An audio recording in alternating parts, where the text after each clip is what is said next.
had to re-record this video because while doing the prior analysis, I recognized that there was a significant portion of this analysis that was yet uncovered and actually significantly rhymes with something that we spoke about yesterday on the long-term macro video with stock market putting in major lows around August before election years. And in this case, we're going to be referencing one of the bigger memes that I think is going around in the market right now, but there is potentially some validity to it actually, as we'll go through. Now, I'm just going to present the data as always, and then you make whatever decisions that you want from that. As you can probably notice, I have no video today. That's because I'm deep inside the Finnish forest. I actually don't know even where I am because I'm literally surrounded by trees. Like, I'm not even joking. It is an actual forest in the middle of fucking nowhere. So it's beautiful, but no face video today because I look like an absolute monster. And there's also just I also forgot my camera, so we'll only be here for a day. We'll be back tomorrow, so all good. But I think it's time to just jump right into this analysis. I would like to welcome you back, however, to the Krown Crypto channel. We'll also be looking at a couple other things that I think are rather interesting, and then we'll bring this one full circle. So I really want this analysis to be considered within conjunction of yesterday's analysis. So if you haven't watched yesterday's, I think that's going to provide a bit more of a well-rounded picture. Anyway, so first things first, I want to kind of set the picture here. The big topic of the day is the daily RSI. We're going to match that up with volatility as well. But in this case, the daily RSI, as many people do know, got to its lowest level since the old Rona dump in March of 2020 on Friday the 18th. Remember that exact date, Friday the 18th, August 2023. Again, a pre-election year, getting down to 18.96. That is indeed true. That is not the issue that I'm having with this meme, in the sense that the Rona dump was the only time that we've seen it lower in the past few years. Although yes, indeed, it has been much lower than that in 2018. But that is interesting, and anytime we do see it this low, it does warrant some consideration. Now, I want to take a second to explain why the RSI being so low is important. It's not just because RSI low equals good for Boo laws. It means that when the RSI is that low, which is a momentum indicator, it's very difficult to keep up that momentum to the downside in this case, and this works to the upside, by the way, as well. But it's very difficult to keep up that momentum to the downside. Thus, that is where you get the potential to create divergences. And so, price could obviously trade lower on a closing basis and then print higher lows on the daily RSI, thus creating that divergence, thus, typically being a pretty damn good signal of a low. In fact, that's how we've seen a lot of macro bottoms come in for Bitcoin. And in this case, this is obviously not a macro bottom right here. This is, this is after the bottom thus far, which actually did happen on some bullish divergence, but that's not the thing that I'm referencing. In the top hand pane, I am looking at a volatility indicator, the HPDR. As you can see, we didn't really hit anything that's super crazy on that move to the downside.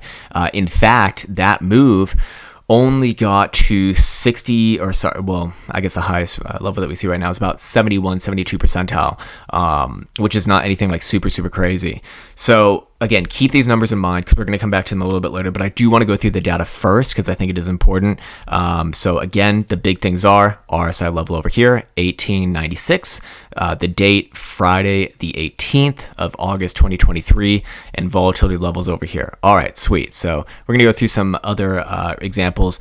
Again, the last time we actually saw RSI comparably low, but not as low, was over here, January of 2022. This actually did mark off the low of that dump from the all-time high from 69,000 all the way down to like 35.5, and then marked the beginning of a pretty sizable rally. Actually, in this case, it was a rally that did get almost all the way to $49,000 or a 42.5% move.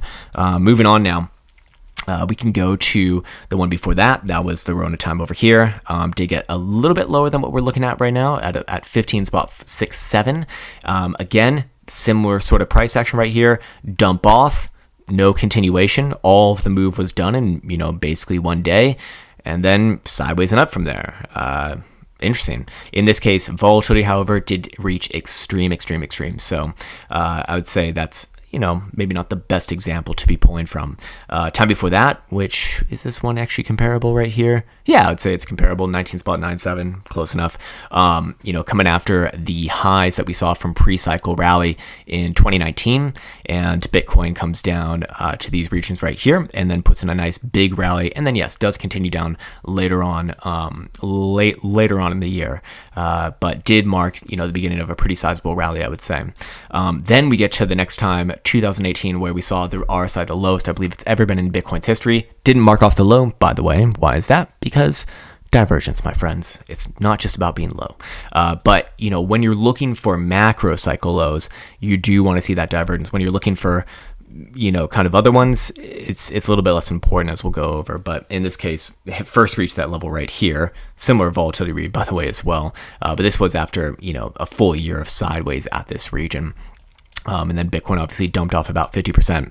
Okay, moving on to the next one. Let's go. Let's see, where is it? It is right here. Okay, this is the very particular one I want you to pay attention to, because I think it's incredibly interesting. So, okay, Bitcoin puts in the low over here, January 2015, right?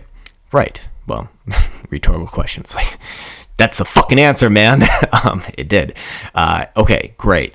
Then it spends about a year going sideways and up. In this case, it rallies up from low to high, almost 100%. Okay. Have we seen something similar to that in the current iteration of Bitcoin? Well, yeah. The current low is like 15.5. We saw a rally up to 31, 32. Okay, about 100% rally over the course of about 7 months. This one made its highs in July. Well, haven't we seen the highs for Bitcoin thus far in July as well? I think somewhere around there, June, July, doesn't need to be exact. And then this dump off happens over here on what fucking day? The 18th of August in 2015, a pre-election year, on the exact same day. All of the move was done basically in this one massive daily dildo. Trade sideways for all the way from August to basically, I would say all the way to, I guess it started to move over here, October. And then big girthy green dildo part of the upside, and so on and so forth. Very, very nice. So I thought that was very interesting right there, because that, a lot of things do rhyme with that one. Then we have a couple examples over here. These were complete failures, similar to the 2018 example. Both marking off extreme lows on that RSI, very, very similar to what we did see, similar levels to what we did see, but no real bounces. You could kind of say this one over here, but let's just see what that actually was. Yeah, 17% bounce before just completely rolling over. And then, that was basically it. I guess we have one over here, I suppose. No, that is nowhere near as low now that I look at it. So all good. Anyways, going back to our current one, why would I say that this current read is maybe more similar to that 2015 one than the 2018 one? Well, the 2018 one hadn't put in the macrocycle low just yet. It was literally at the lows, or it was making lows when it was reaching that RSI number to begin with.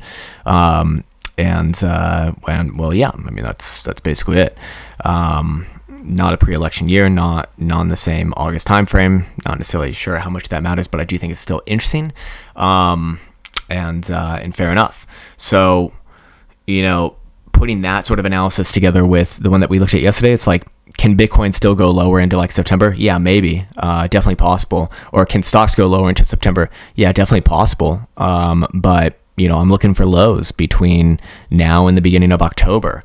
And I believe that we have some other quantitative data, which I don't have in front of me because I'm at a different computer right now, that does also kind of collude with that statement from the long-term analysis as far as cycle analysis goes, judging the pre-cycle rally and pre-cycle dump off party. Anyways, let's now go into traditional markets. Check out NASDAQ. This was one of the charts that we were looking at. We were looking at this one likely putting in a high and coming back down.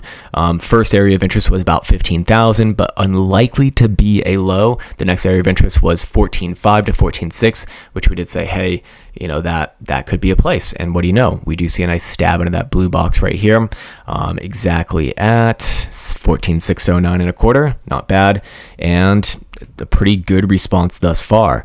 I am starting to see things change around here as well in favor of short-term momentum. Daily Jewel is pointed up. It might even get an upside signature coming into today's daily closure, and daily RSI is it's about to reclaim. It's about to get out of the bearish controls and reclaim the moving average on here too, which it has not done since the literal high, actually. So at least a corrective rally here, I'd suspect. Is it going to be like the low? Oh, and also did fill the gap from June, by the way. So at least a corrective rally here, I do suspect. Is it going to be like the low, or does it spend some time maybe doing some like this? Where it comes up and then blah, blah, blah, blah, blah, blah, blah, blah, or maybe even crashes all the way through, perhaps as well. But, again, putting this hand in hand with the analysis that we were looking at yesterday with the McClellan oscillator, which has accurately called, like all of the lows in the last year and many of the lows in the August in pre-election years, that did reach those levels, right here on the 18th of last week. So just a very interesting thing. I mean, it doesn't necessarily need to be like, it doesn't mean that things can't come back down and maybe retest around it. That's fine, but we kind of expect no major closures below. Obviously, if things do start to close below 14.5, yeah, it's probably going to come down a significant amount more, like somewhere around 13.7 ish. I'd give or take. But for right now, I would be looking at this as a potential low in the making. It just takes this time grinding out sideways. Anyways, we can go into the HPDR ranges. What do you know? Haven't changed a fucking bit. That's what happens when you go sideways.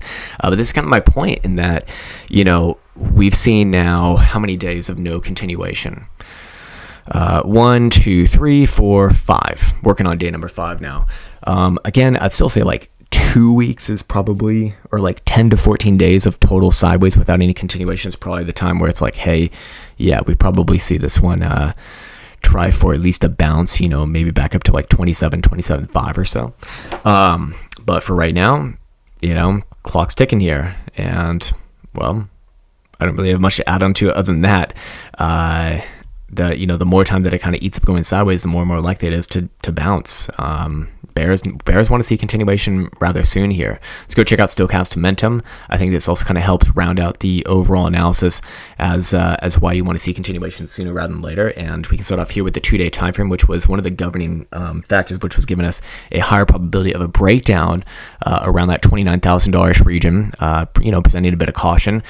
Still going to be showing down some momentum here, yes. But as you can see, the current momentum pivot is 27,150, and it is getting into the critical zone right here as well. So, theoretically, Bitcoin needs to, stay below that region for the next couple periods, and that will be marched down. So it's kind of like it needs to trend in these next few periods.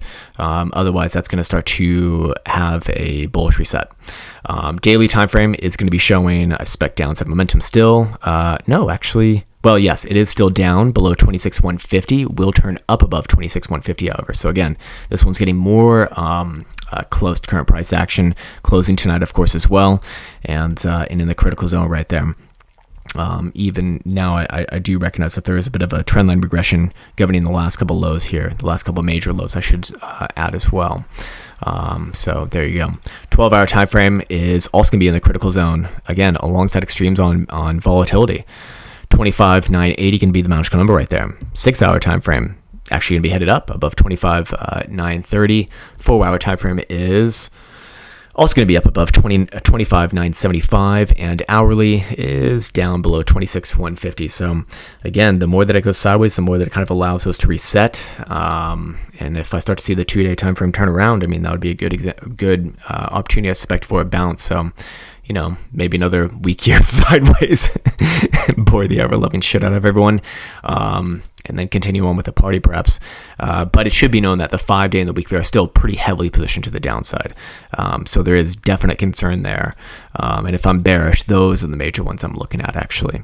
But I think I will just pull back, let you make the deductions for yourself, and come back at you tomorrow with hopefully something new. Some new price action would be amazing. But yeah, anyways, a quick reminder that we have actually gone back to the single one-time payments for the indicators like the HPDR, the advanced stochastic, and caretakers RSI. We just got a lot of requests for, going back to the one-time payment instead of a monthly subscription. So all good there. If you were subscribed, then we'd be happy to compensate you towards that one-time purchase for whatever amount that you already paid, assuming that you want the one-time purchase. That's all good. And yeah, I think I'll leave things right there. As always, want to wish you the best of best. Take care, much love, and see you hopefully tomorrow, whatever day that might be.